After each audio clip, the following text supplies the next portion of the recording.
morning, everyone. Our devotion for this morning came from Daniel chapter 4, verse 34 to 35 from NIV version.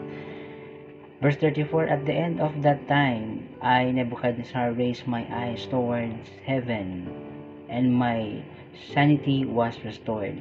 Then I praised the Most High. I honored and glorified Him who lives forever.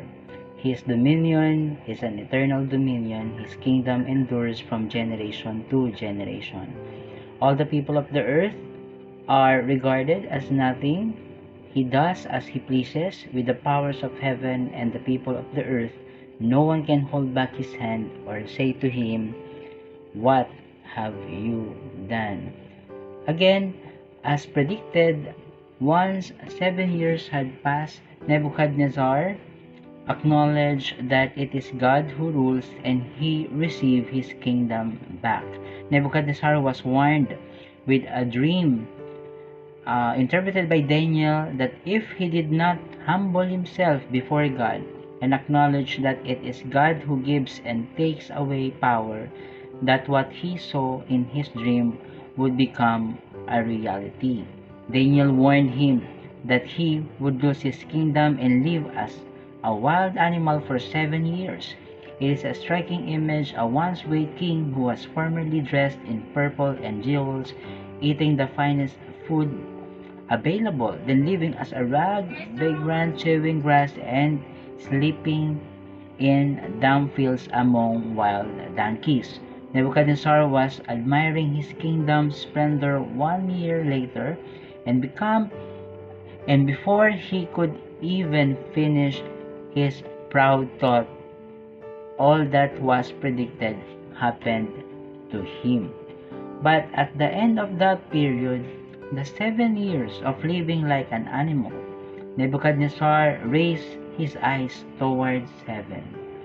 Apparently, he had finally learned his lesson, because his reason returned to him, and he blessed the Most High and praised and honored Him who lives forever.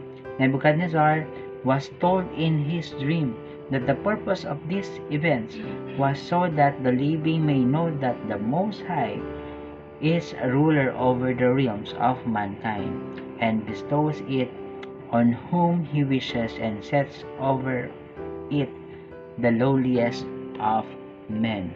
Nebuchadnezzar learned that lesson and acknowledged that God's dominion is an everlasting dominion, and His kingdom endures from generation to generation.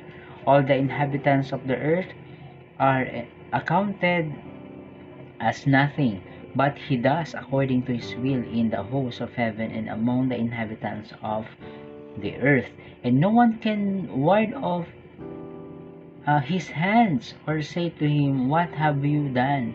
It is incredible that Nebuchadnezzar has gone from a proud king who made a statue of himself and commanded all his subjects to worship it, to writing a letter to his entire kingdom detailing his mortifying ruin and acknowledging that God alone rules.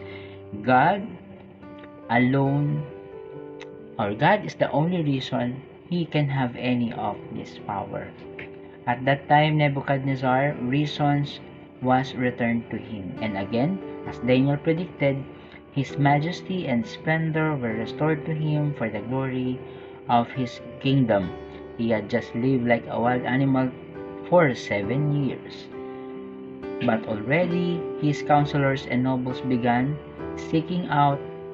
God allowed him to quickly reestablish his sovereignty, and surpassing greatness was added to him. Nebuchadnezzar was sent to live like an animal because of his great arrogance, but he was restored as king once he recognized that the Most High God is ruler over the realm of mankind. Nebuchadnezzar had attributed his greatness to himself rather than to God, and he was humbled for it. He finally concluded that God, as the true ruler over mankind, sets over whomever He wishes. The message of this story that all earthly power, including that of kings, is subordinate to the power of God. May the God of our heaven and earth will bless us all. Take care and keep safe.